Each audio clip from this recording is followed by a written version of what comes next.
Welcome back to Happy Place Cooking. Today I'm going to be making cookies. Yep, you see it right. I'm going to be making cookies with Boston baked beans candies. I think this is going to be a good recipe. I think you're going to want to see this, so stick around.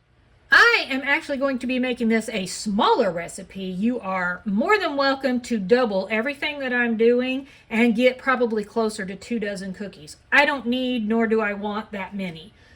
I am going to start with 1 cup of all-purpose flour, half a teaspoon of baking soda. I'm going to add 3/4 of a teaspoon of cornstarch. And the point of that is to give a bit of a softer, thicker cookie. I've not actually tried this before, so I'm kind of curious to see if it makes a difference. I'm going to do a half a teaspoon of ground cinnamon. Now, the recipe originally, which I told you is double this, actually calls for the half of a teaspoon.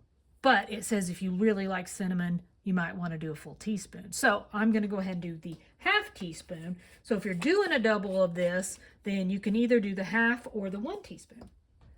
Now, the recipe calls for, if you're doing the double, it calls for 1/4 a teaspoon of salt. I'm not going to add that because the butter that I'm going to be adding is actually salted butter, and the recipe calls for unsalted.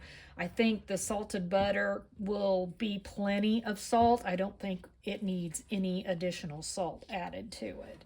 In this bowl, I am going to add in 3/4 cup of brown sugar, and you can use light or dark, it does not matter. I have 6 tablespoons of melted, slightly cooled butter. Just going to pour that into my brown sugar, and now I'm going to whisk, and I'm going to whisk until there's like no clumps, or very few anyway. Now, the original recipe, doubled of what I'm doing, calls for 1 egg. That's tricky, right? So I need only a half of an egg. So I'm just kind of, eyeball that. That poured out really quickly. I would say that's probably pretty close. So I'm going to whisk that into my brown sugar and butter mixture here. Then I'm going to add 1 teaspoon of pure vanilla extract. And I'm going to mix that in. Now I'm going to pour my brown sugar mixture, pours more like scraping it, into my flour mixture. And I'm going to try to get that nicely mixed together. Now I'm going to take my Boston baked beans and pour them in. And I just used one of these little movie style boxes. I'm going to attempt to form this into like a ball and wrap it in the wax paper. I'm going to stick it in the freezer so that I can hurry the chilling process a bit. And while it's in the freezer, I'm going to go ahead and preheat my oven to 325. I want to try to get this kind of mushed together as much as possible. Okay, that wasn't too bad. Now I'm going to have this in the freezer for probably, I would say probably about 30 minutes. Now if you're doing refrigerator, you're going to want it in there for probably closer to 2 hours. Well, this actually stayed in the freezer closer to about an hour, so it is like really, really, really hard. Supposedly, the cooling, getting it real nice and cold was kind of a requirement for this actual cookie dough recipe. I'm not for sure why, but I didn't want to stray away from, the important part of the cookie recipe. Was to make them into a ball. And of course, the recipe doesn't originally call for the Boston baked beans. That is my own little addition to it.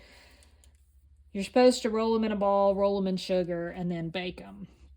Well, I'm not going to roll them in sugar. Since I put the Boston baked beans in it, I don't want to do that. Should probably get somewhere around a dozen cookies.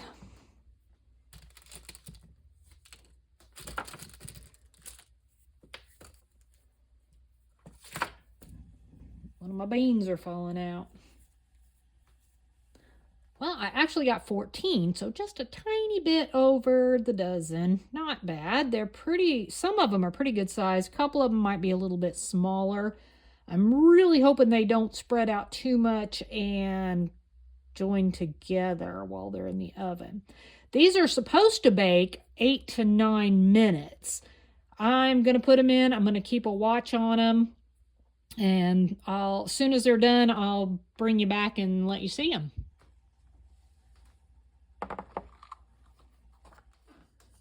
I am going to take a spatula and just kind of flatten them out a little bit because I don't want them to be big poof cookies.